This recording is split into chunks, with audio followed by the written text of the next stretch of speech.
everyone's on it's in this state of just sort of like continuous despair. It's like we spend so much time talking about it, it's like no one even really wants to talk about it anymore. It's just it could be overwhelming. Exactly. It's designed to make you that way. That's that their campaign is to empowers their supporters, and they feel motivated and excited because they're getting the revenge they want. But it makes everybody else depressed, and they hope that makes you passive and give up. So you just sort of sit around sulking or trying to keep your head down and keep out of it. It's a two-edged strategy. They're sort of content creators, really. Politicians as content creators, so they churn out tons of content. Yes, exactly. And then they overwhelm us, and so here we are. It's what we're doing. Come and check it out. It's what we're all about.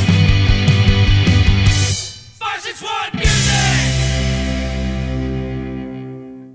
Welcome to 561 Music. My name's Ben, and I'm doing a Zoom interview today, as you can probably tell by the split screen, with Dave Hillyard from the one and only Slackers. Agreed to come and chat to me because they're in Florida already on a Florida tour. So if you are a ska fan like me and you want to go and see one of, if not the best living ska band in the US, if not the world, then you should go and see the Slackers while they're down here in Florida. And I'm really lucky to be able to catch up with you, Dave, because I'm sure you're very busy. Where are you playing tonight?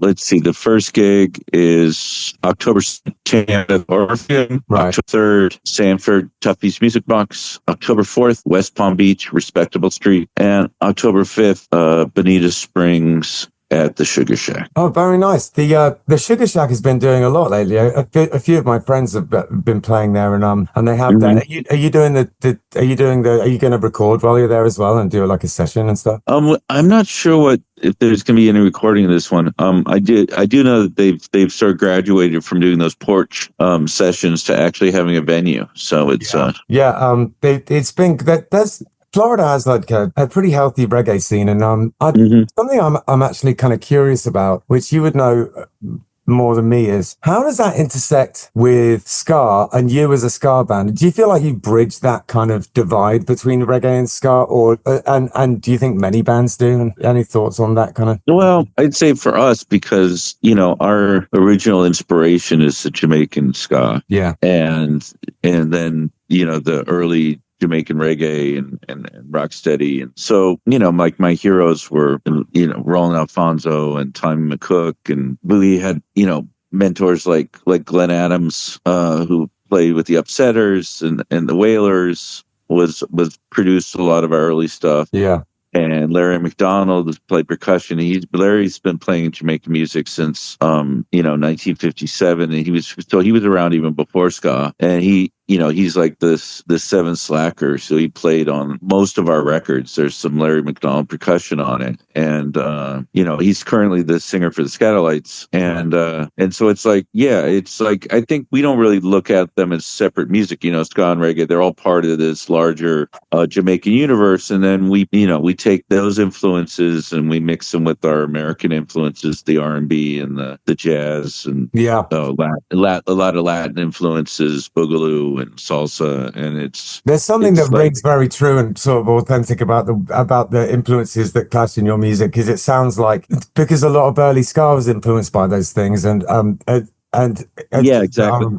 So it just makes sense to me to do that, and I think that's why your sound sort of does have this kind of, it's completing the circle, and I'll just give a shout out, because actually one of the big influences on early ska was from Florida, Willis Jackson, right? And he did later for Willis Gator Jackson. He did later for Gator, which was a big influence on ska. He's from Florida. Oh, that's amazing. And, so it's like, we just we complete the circle, and music, it's you always got to respect the roots and where people come from, and everybody who came before you. And then but they are always, musicians are omnivorous. They're always taking songs from this and that, and mixing stuff up. And then you just keep the mixing going.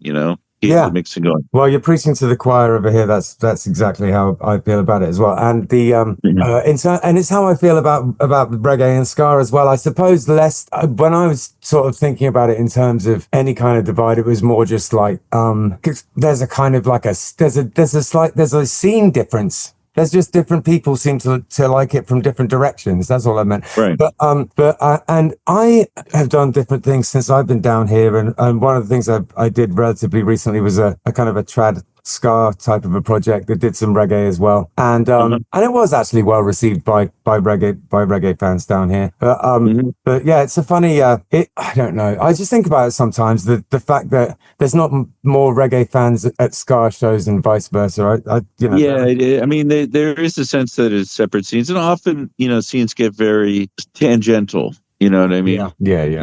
Like that there's sort of that Cali vibes reggae scene, right? That is its own thing. It's its own thing, and that's separate even from other parts of the reggae scene, and it's like, and that people from that scene are really removed from like people who are on like sort of even a post third wave ska.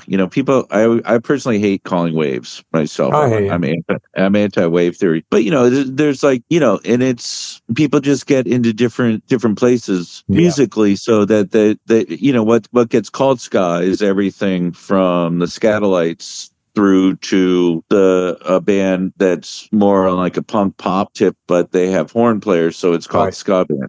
So it's like, and evolution wise, you can trace out people's lineage and go, oh, okay, so this is how they got there. But it's like the music doesn't sound. If you pick the extremes, the music doesn't sound like it has that many connections. No, absolutely. When I was coming from England, and I think it was partly due to the fact that I wanted this to be the case, and more than it being like the complete reality. But I would always when I first got here, I'd always have big arguments with American friends who would sort of claim that they would be like, it doesn't matter what you think ska is, Ben. Ska in America means this. It means less than Jake. You know what I mean? I was like, right. But to me, it's like there's so many different ways you can look at it. You can look at it. Okay, basically, there was a couple ska beats that came out in the 60s. If you want to be really strict and go, okay, that's really the only real ska. Yeah. If you're not playing that beat, you're just kind of doing something else. Right. But it's like I love two-tone. I love that was that, and that's if it wasn't for bands like the Specials, the Selector, the Beat, like the Beat was Saxon from the Beat was my first influence. Right. If it wasn't for them, I wouldn't have known about, and they really opened up the world, to me, like musically, like two-tone really just introduced me to so much stuff, and so I always enjoy it, and it's like that's my inner 16-year-old kid is. That was the music when I was in high school, and which is, I lived it. I loved it. I think if I'm honest, that's what I most relate to in terms. If I think of like the word ska in my head, the first thing I think of is two-tone. I think just because. But that's the stuff I listen to the most. I expect. I don't know. I'm talking of the beat. We did a tour with the. How there's like the English beat and then the English beat. You know how there was like there's two bands because Roger. Yeah. And his son has a band, and then there's Dave Wakeling's band. The one that was in England with Ranking Roger and his son, we toured. Sonic Boom 6 did a tour with them, and that was really influential on me, just in terms of the way they played. They're amazing, running backwards and forwards across the stage the whole night, and it was so much energy. It was great. It was great fun. I don't know. I thought Ranking Roger was an amazing performer. He was a killer. Yeah, I think but that's what it comes down to. It's like you can call it all these different things and put labels on it, but it's like at the end of the day, it's like, does the music move you? Yeah, it's and it's like, and what do you listen to at home? I'm a bit of a curmudgeon. When I'm listening at home, I'm listening to jazz, I'm listening to old ska, I'm listening to R&B. I'll get fixated on I'm addicted to Brazilian stuff from the 1970s. I'll develop like a new fix, but now I'm listening to this thing. I got to close the door. My wife opened the door and it's really not. Okay. It's not a real podcast unless like a baby or the door opens or something. You know what I mean?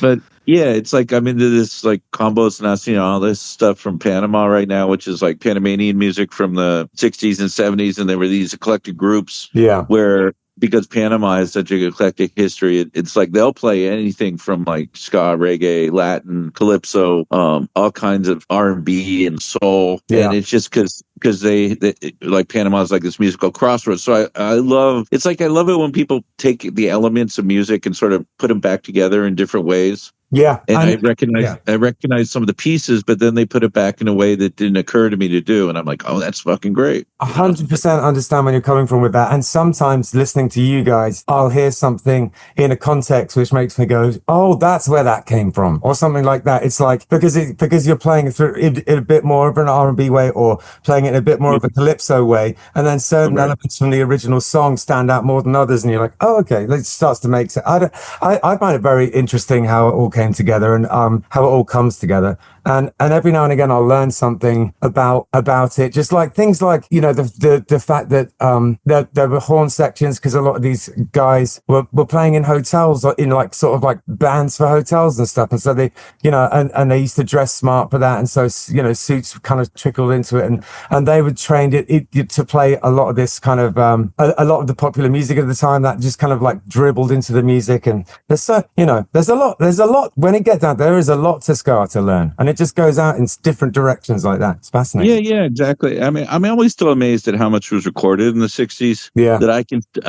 There's still like sessions that will come up and I'm like, where did this come from? Yeah. It's like just when I think I've heard most of it, someone be like, no, you haven't heard this album. I'm like, what the hell? How did I miss this one? It's like another 40 or 50 songs. I had no idea. There's this it's really the amount of music that was recorded in the 60s in Jamaica is mind blowing. So much in there, and it's just such a vibrant, amazing thing. It is. There's like a groove of like when a ska band's really going, it's like not quite swing and it's not quite straight, and then sometimes it does drift into swing and then it drifts back to straight, but it's always kind of on the verge of both all the time with the skanks that I find personally really hard to replicate. When I was doing a project that I had called Nina's Yard Party, just getting the groove that a lot of those 60s records had, I found pretty challenging. I don't know if it's just because they were recorded live and they just ended up like that, and then it was left like that, or whether it was a conscious decision to a lot of the ska grooves when they're just going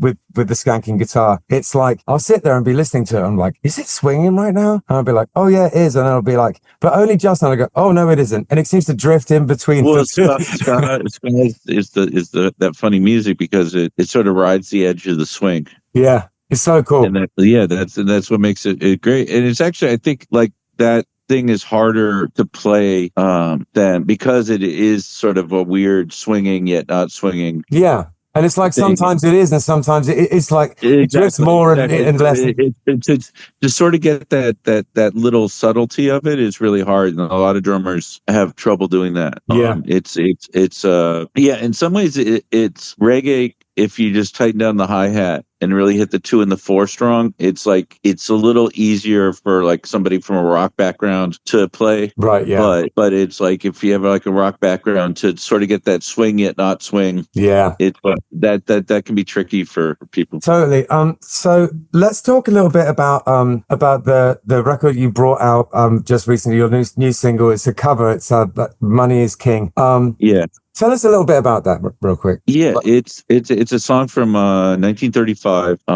It was written by Neville Marcano, the Growling Tiger. It's really funny. The day we put it up on the streaming services was also the day that they re-released. We had no idea that they were doing this. They re-released one of the original Neville Marcano versions on the same day. So I guess that we'll just take that as karma energy that is just out there. And he wrote this real life observation. Yeah, it's talking about the evil in the world and what makes the world go round, but in a kind of like a storytelling kind of like lyrical fashion. It's not a sort of a hectoring kind of angry song, at all. It's an observation. It's not like a direct order to do something. It's more just an observation that like, hey, you actually treat something. We treat our pets better than we treat fellow humans. Yeah. And I think as humans, we tend to compartmentalize our morality. Yeah. Absolutely.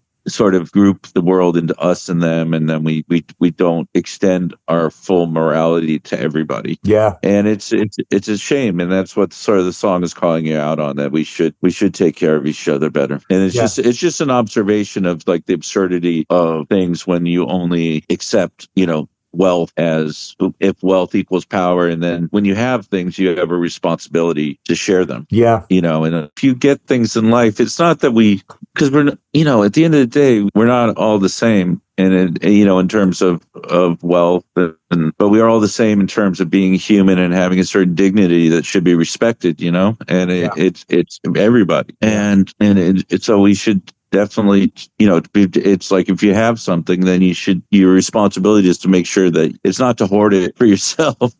It's like make sure to kick some out to the world and give something out to the world. And it's like a lot of times you always find when you give them something out, people give back. It's sort of like it's like creating a cycle of sharing is one of the most powerful things you can do in life. I think about this stuff a lot, and I think that we're in a situation at the moment where the people who are in control, they do hoard everything for themselves. There's a huge wealth disparity going on, and the country's increasingly authoritarian and scary. And it's just nice to know that there's people out there who are thinking about it, and also sort of like speaking out about it. I feel like giving someone a thought-provoking song on the subject is one of the best ways you can kind of approach sort of like engaging with it, because I personally I'm not a politician. I don't have a law degree, but I do have feelings about what's happening in the world and how I interact with it, and and I do want to contribute to the conversation. So I find myself writing about it all the time, and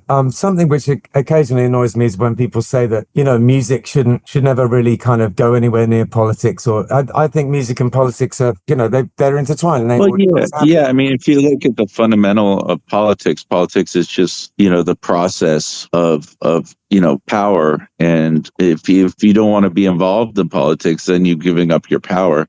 So I think it's everybody is political, and and sometimes it sucks, and sometimes it's unpleasant, and and a lot of the politics that I believe in is inherently unsatisfying, because at the end of the day, you have to respect the other side. And so it comes down to sharing and not trying to completely dominate the situation. It's like you have to, at the end of the day, you have to come to an agreement. Everybody has to come to some sort of agreement. Yeah. So it's like that's where in an ideal world, that's where, it's like where everybody signed off. Okay, I'm getting enough of what I want, not like, you're never going to get everything. It's that funny thing about a compromise where it's like, if you reached a good compromise, then both sides are unhappy kind of thing. Exactly. That's what I was saying. A lot of democracy is inherently unsatisfying that way.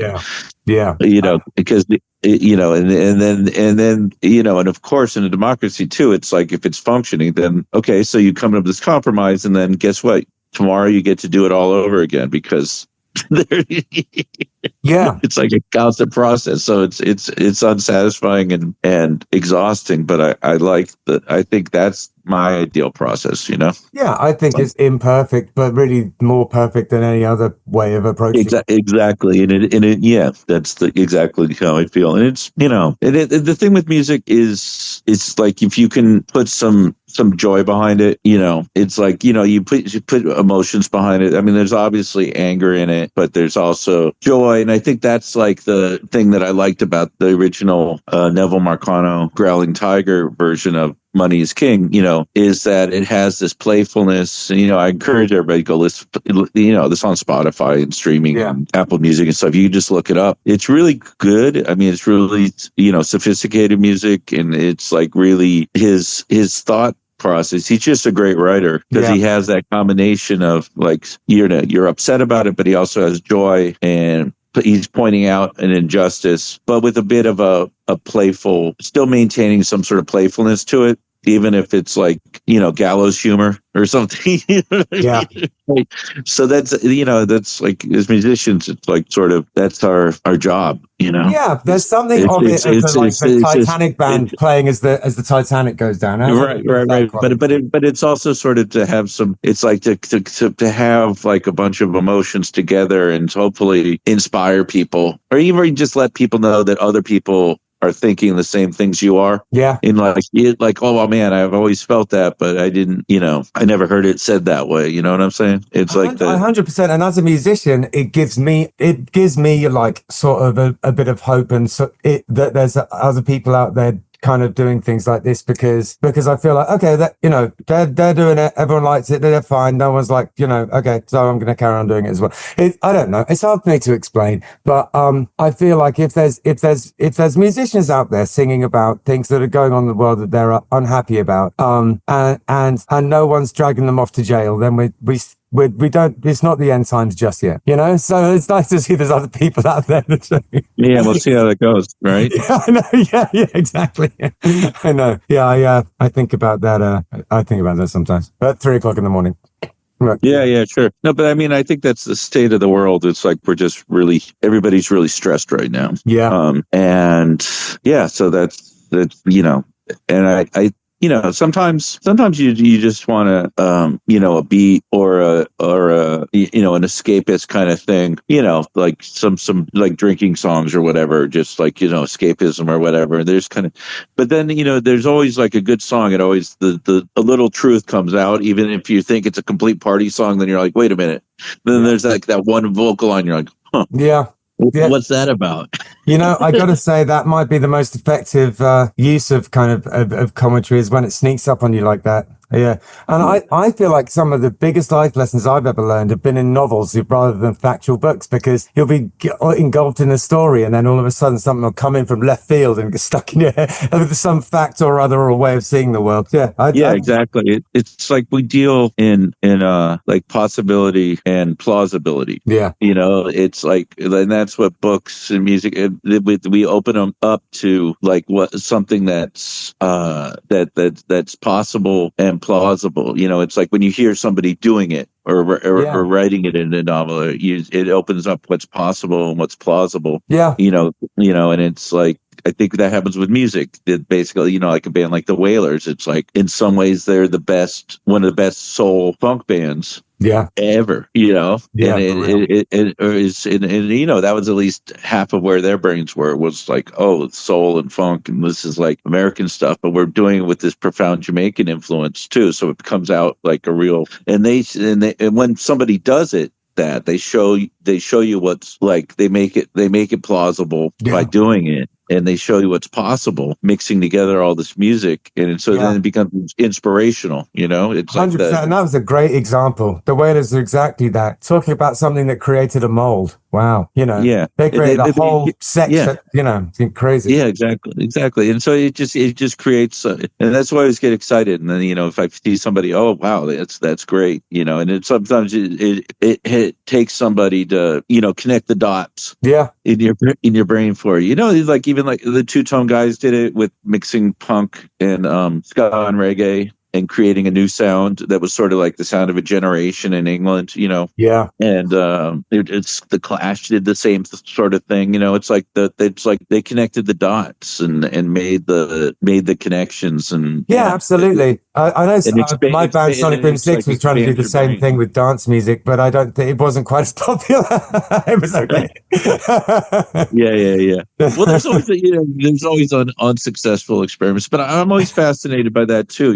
It's totally. It's like it's the it's like that was like I think that's one of the enduring things I love about ska as well, is that there are so many things you can connect the dots to other things. It works so well with so much different stuff. I play a lot of bluegrass, right? And I play the mandolin a lot. And I'm standing there thinking, so much about this is like ska. I don't know, even in bluegrass. Oh yeah, it's like everywhere. I mean, with the whole country swing stuff, when you're with like there was like that, early stuff where like the some of the players they heard Charlie Parker and they heard like, jazz stuff, and those banjo guys became real like shredders on jazz. And, and those guys are like, monster players, and their influence, and a lot of it's swing, like, the Patsy Cline, I Go Out Walking After Midnight. Oh, right. Yeah. That's like, halfway to ska. Yeah, that's a good You point. know, and you could almost hear the pulse in there, you know, and it's like that boogie woogie, you know, pulse It was that written goes by through a lot. Alan Block. Alan Block. Well, there you go. Alan Block was feeling it. Yeah, But yeah, totally. Yeah. you know, Yeah, it's like it's in there. it's yeah, there's always elements, and yeah, it's like you can, you know, there's a big country influence in the Slackers. You know, we have the song "Old Dog" is basically it's basically like a country song because it's about a guy, his dog, whiskey, and a gun. You know, so it's pretty fucking country when you Yeah, you know, it all comes around in different ways. And like you said right at the beginning of all of this, is musicians are omnivorous. They, you know, there's however they get to where they're going is just going to be, it's going to be a sum of all of the things they've listened to in their lives coming out the other end. So exactly. yeah, but why don't you, let's go back over the dates again. So what are the dates again? Yes.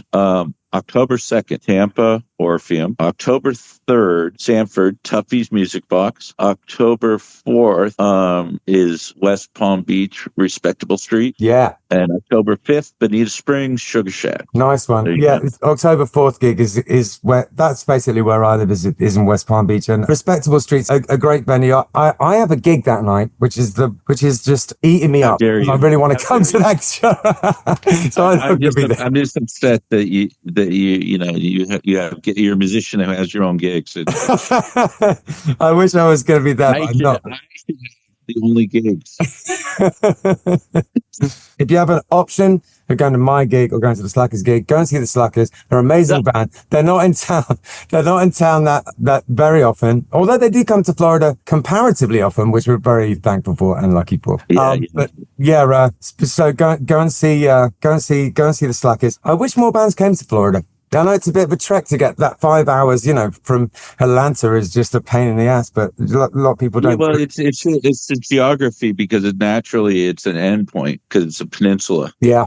The only way you can keep on going is hop on a plane or a boat. So it's like you have to, that's why, I mean, so we sort of do like a circular mode that we fly to a location and then we circle around a base. Yeah. As opposed to doing the whole country, trying to do the whole country at once. We break it into chunks. Yeah, good idea. So listen, go see the Slackers. Yes. And wonderful band. Thanks so much for having a chat with me, Dave. Been a big fan over the years. I don't know how many times Sonic Boom 6 played with the Slackers. The one I remember the best, which you will almost certainly not remember, but I'm going to talk about it because it was such a funny time. We played with each other. I'm not sure either of us knew we were going to. In Austria, in some place that was like, there was all these sort of outhousey type buildings covered in graffiti. And one of them was like a kind of like a gig, was like a sort of where the gig was happening. And then there was these sort of offshoot sort of building like barn things. One of them was like your backstage. And I think we had a similar thing backstage. It was kind of like a big squat area, like courtyard kind of compound. It was arena club. Yeah, I think it was that. Yeah, in Vienna. I love that place. Yeah. Yeah, I think it was that. And it was just it was a very memorable gig for me just because it was one of those nights where there was like a lot of moisture in the air and like and it got dark quickly and the gig was like sweaty and crazy. And I remember watching you guys there and being like, okay, these guys are sick. That gig meant a lot to me. You guys put on a hell of a show that night. It was in like 2006, I think. Okay. Yeah. But anyway, take it easy and hopefully we'll catch you on the next time back round. I have a song coming out with my band Bomb the Algorithm on Halloween, which is called Wicked Rule. It's a cover of another roots artist called Martin Campbell, and it's by the same name, Wicked Rule. And it's another song about what we're all going through at the moment. And maybe if you like this Slacker song, you will also relate to this. It's coming out October 31st. If anybody's listened this far in the podcast, all I can say is, please go listen to Willis Jackson. Please listen to Neville Marcano, please listen. Martin Campbell was That's right. Yeah, Martin Campbell. Yeah, listen. Yeah, check out these artists that inspire us and that laid the groundwork, and then and it's whatever you're going through in life, there is a calypso song that will fit your situation. There's a reggae song that will fit your situation and explain what's happening to you. Go check it out and enjoy. Absolutely. I think that's a great place to leave it. That's and also very true. Whatever you're going through in life, there's a reggae or calypso song that will explain your situation and soothe your woe. Yes. Oasis Root Carver Bar is in Seagrape Square on Indian Town Road, and it is a carver bar. If you don't know anything about carver, it's a Polynesian root that you grind up and you mix with water, and it has been in Polynesia for potentially thousands of years. It's an old thing that they used for kind of ceremonial and also sort of leisure purposes. It's meant to be something where, that brings people together. You all take a shell of carver and chink them together and say bula and have it together like that. It's meant to be something to bring people together. It has a kind of an effect, which is, I guess, a kind of a slightly warming effect. It just kind of makes you feel nice. It's not particularly intoxicating. It's not like drinking alcohol. So the atmosphere in a carver bar is sort of like a cross between a regular bar and a coffee house. It's pretty chill in there. You get all sorts of different types of carver bars. Some of them are more like a club, there's sort of like black light and EDM playing, and some of them are more like a cafe. This is one of the cafe type of ones. It's super chill in there. If you're looking for somewhere to, I don't know, maybe go and do some work on your laptop or go and have a chat with friends, it's perfect for that kind of thing. There's a foosball table in there if that's your jam, or baby-foot as they call it in France. Yeah, Jim, the owner, is a really cool guy, and he has very kindly sponsored our podcast. So thank you very much for that, Jim. They also do a poker night in there. All sorts of things going on at Oasis Root. Welcome to 561 Music. We have some very exciting news. You may have noticed that the podcast is being hosted from a different place. That place is the 561 Music School and Studio. Justin Hucker has changed the name of his school from Live Music Community to 561 Music School and Studio. We have joined forces, and now everything has the same name. The podcast, the festival, and the school are now all under the umbrella of 561 Music. If you've been listening to the podcast for a long time, you will know that every week in this spot, we used to do an ad for Live Music Community. Now, Live Music Community has become 561 Music. We are still on North Lake Boulevard, but we have moved to 524 North Lake Boulevard, Suite A, North Palm Beach, Florida. It is east from the old location, and boy oh boy is it an upgrade. We now have a studio that is far bigger and more advanced. Bigger lesson rooms and 3 big spaces for recording bands and practicing. We now offer more opportunities for recording your band and provide more practice space to hone your skills. The heart of 561 Music School and Studio is still tuition. We train both young people and adults one-on-one and also in groups to be real bands, teaching you how to play your instrument not only by yourself but with others as well. We help you learn to write and record a song, how to brand and market your band, how to design and produce merchandise, how to get shows, how to act at shows, how to perform, how to organize tours, how to reach out to labels, the ins and outs of protecting your intellectual property, and much more. 561 Music is a one-stop shop for all your music and performance-related needs. We are also set up to help you record music videos, how to manage social media, how to create content for social media, and everything that is required of a person trying to break into the music industry in 2025. Come by the studio at 524 North Lake Boulevard in North Palm Beach and check out the new digs. We are online at 561musicstudio.com. Fill out the form online and come for your free first trial lesson. We are open daily by appointment, or just walk up and say hi. We're here most days of the week from 3 p.m. for walk-in inquiries. Come by. It's just so awesome, this new spot, and we're all incredibly excited to be here. Everybody sings, it's what we're doing. Come and check it out, it's what we're all